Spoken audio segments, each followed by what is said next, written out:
नमाज पढ़ने वाले मस्जिद के अंदर 2 से 3 नजर आते हैं और अक्सर देहात इलाके के अंदर बहुत ही कम नमाजी पाए जाते हैं मेरे भाइयों।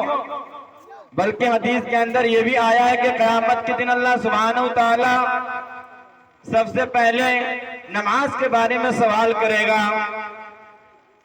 उस वक्त हम और आप क्या जवाब देंगे, सोचने का मकाम है। आज माँ बाप खुद नमाजी नहीं है और अपने बच्चों को नमाज पढ़ने के लिए भेजते हैं। कभी वो बच्चा नमाज अदा कर ही नहीं सकता। माँ बाप को पहले नमाजी बनना पड़ेगा, तब जा करके बच्चों को आप नसीहत करें और उसे समझाएं कि आप जाओ नमाज पढ़ने के लिए, तब आपकी बात की वैल्यू देगा, आपकी बातों को समझेगा। वैसे आप नमाजी नहीं, अगर बच्चों को यूं मस्जिद के अंदर भेज देते हैं, 1 से 2 दिन पढ़ेंगे, उसके बाद वो नमाज छोड़ देंगे क्योंकि आप खुद नमाजी नहीं है। लुकमान अलैहिस्सलाम ने अपने बच्चों से ये नसीहत की, या बुनैया क़िमिस्सलाह वअमुर बिल मारूफ वन्हा अनिल मुनकर। ऐ मेरे प्यारे बेटे, तुम नमाज कायम क्या करो और लोगों को भलाई की बातें बताया करो और उन्हें बुराई से रोका कर। वस्बिर अला मा असाबका इन्न ज़ालिका मिन अज़्मिल उमूर। ऐ मेरे बेटे, अगर तुम्हें कोई मुसीबत तुम्हारे ऊपर आ पड़े तो तुम सब्र क्या करो। मेरे भाइयों, आज हमारे ऊपर मुसीबतें आ जाती है तो लोग यहाँ तक अल्लाह सुब्हानहू तआला को भी गालियां दे बैठते हैं। मेरे भाइयों और दोस्तों, ये तालीम की कमी है। और लुकमान अलैहिस्सलाम ने अपने बच्चों से जो नसीहतें की, मेरे भाइयों, जब आप कुरान करीम की तर्जमा को पढ़ेंगे तो पता चलेगा कि क्या लुकमान अलैहिस्सलाम ने अपने बच्चों को कैसी नसीहतें की है। यही नहीं बल्कि लुकमान अलैहिस्सलाम ने अपने बच्चों से ये भी नसीहत की, क्या मेरे बेटे, वला तुसइर खद्दक लिन्नास। ऐ मेरे प्यारे बेटे, ऐ मेरे बच्चों, वला तुसइर खद्दक लिन्नास वला तमशी फिल अर्दि मरहा, कि तुम सड़कों के ऊपर, जमीनों के ऊपर अपने गाल को फुला फुला करके, इतना करके मत चलो, सीने को चौड़ा कर करके मत चलो। आगे लुकमान अलैहिस्सलाम ने अपने बच्चों से ये कहा, आपने फरमाया, इन्नल्लाह ला युहिब्बु कुल्ल मुख्तालिन फखूर। बिलाशुबा यकीनन अल्लाह सुब्हानहू तआला घमंडी करने वाले को अकर करने वाले को पसंद नहीं करता। अल्लाह सुब्हानहू तआला को घमंडी पसंद नहीं है। आज लोग माशरे के अंदर सड़कों पे बिल्कुल अकर करके चलते हैं और अपने गाल को फुलाते हैं, लोगों को कमजोर समझते हुए, लोगों को बेवकूफ समझते हुए। मेरे भाइयों, ये अकरना अल्लाह सुब्हानहू तआला को पसंद नहीं है, बल्कि इंसान तो वो है जो नबी करीम सल्लल्लाहु अलैहि वसल्लम की बताई हुए तरीके पर चले, अल्लाह सुब्हानहू तआला की बताए हुए तरीके पे चले। आज हमारे माशरा का ये हाल बन चुका है। आज लोग अपने बड़े बड़े बिल्डिंगों पर फख्र करते हैं, बड़े बड़े मकानों पर फख्र करते हैं। आज लोग ये कहते हैं कि हमारे पास गाड़ियां हैं, हमारे पास बंगले हैं, हमारे पास माल दौलत की कोई कमी नहीं। मेरे भाइयों, लुकमान अलैहिस्सलाम की ये नसीहत हमें बतला रही है, ये सब चीजें काम आने वाली चीजें नहीं है, बल्कि तुम उस आखिरत की फिक्र करो जिस दिन लोग औंधे हुए नजर आएंगे, बेहोश इस तरीके से नजर आएंगे। ऐसा मालूम होगा, कुरान करीम नक्शा खींचता है कि लोग इस तरीके से क़यामत के दिन नजर आएंगे जैसे कि लोगों ने शराब पी रखी है। मेरे भाइयों, लुकमान अलैहिस्सलाम की नसीहत है, हमें क़यामत याद दिलाती है कि लोग क़यामत के दिन बिल्कुल औंधे नजर आएंगे, लगेगा कि शराब पी रखी है, लेकिन उस दिन किसी की कोई सिफारिश काबिल कबूल नहीं होगी।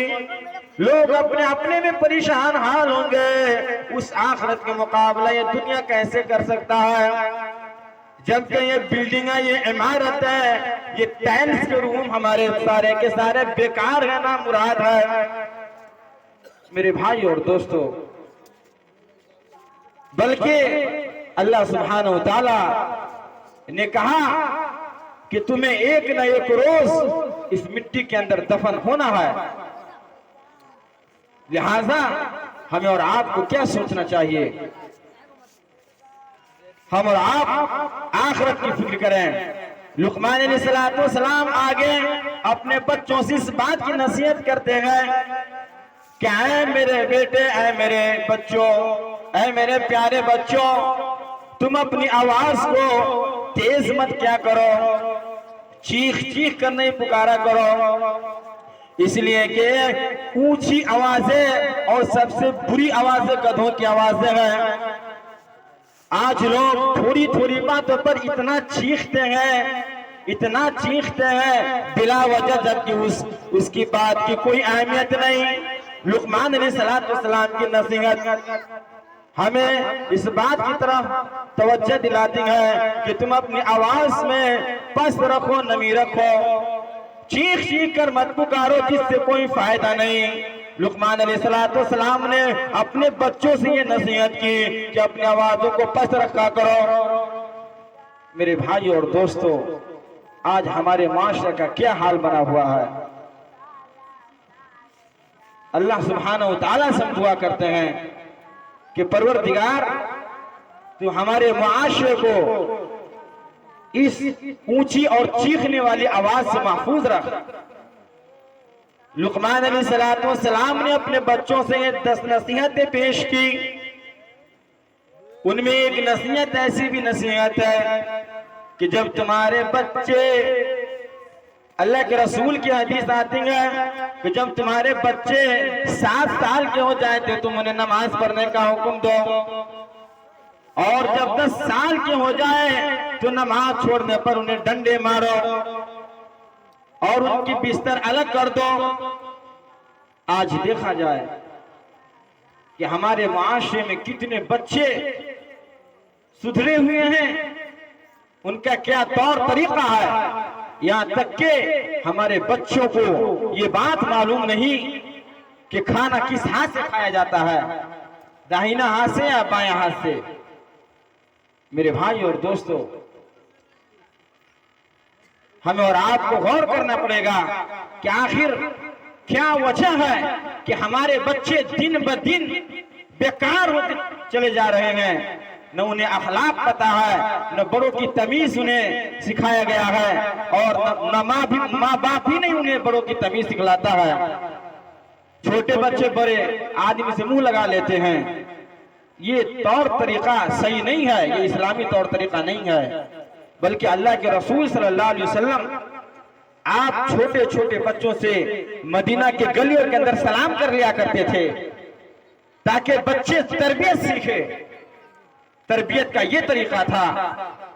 अल्लाह के रसूल सल्लल्लाहु अलैहि वसल्लम के अंदर बच्चों से इतनी मोहब्बत थी, यहाँ तक कि एक सहाबा ने उन्हें अपने छोटे बच्चे को बुलाया और कहा ये लो खजूर लो, लेकिन वो शख्स, वो सहाबा, उस सहाबा के हाथ के अंदर खजूर नहीं था।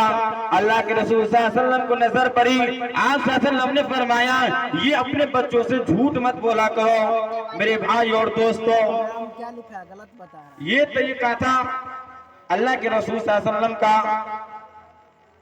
अल्लाह के रसूल सल्लल्लाहु अलैहि वसल्लम आप इतने निहायत इतने रहीम थे कि बच्चों से बहुत ज्यादा शफकत के साथ, मोहब्बत के साथ आप बातें क्या करते थे। आज हमारे माशरे के बूढ़े हजरात जो बुजुर्ग हैं, बच्चे को छोटी छोटी बातों पर ताना दे देते हैं और उन्हें डांट और फटकार करके भगा देते हैं। नमाज पढ़ने के लिए मस्जिद में जाते हैं तो बच्चों को भगा दिया जाता है, उन्हें डांट दिया जाता है। मेरे भाइयों, ये तरीका नहीं है, बल्कि उन्हें सिखलाया जाए कि मेरे बच्चों, मेरे प्यारे बच्चों, इस तरीके से नमाज पढ़ो। ये तरीका नहीं है, इस तरीके से नहीं, बल्कि अच्छे तरीके से नमाज अदा करो। आखिर में हम अल्लाह सुब्हानहू तआला से दुआ करते हैं कि परवरदिगार आलम, तू हमारे मुआशरे के अंदर, इन बच्चों के अंदर सुधार पैदा कर दे और इन्हें सही तालीम और तरबियत, अल्लाह रब्बुल आलमीन इन्हें सही तालीम और तरबियत हासिल करने की तौफीक अता फरमा। आमीन। और उनके माँ बाप के दिलों के अंदर परवरदिगार ये डाल दे, ये पहले इस्लामी तालीम सीखे, उसके बाद दुनियावी तालीम सीखे। आमीन। व आखिर दवाना इन्नल हम्दुलिल्लाहि रब्बिल आलमीन। अस्सलामु अलैकुम।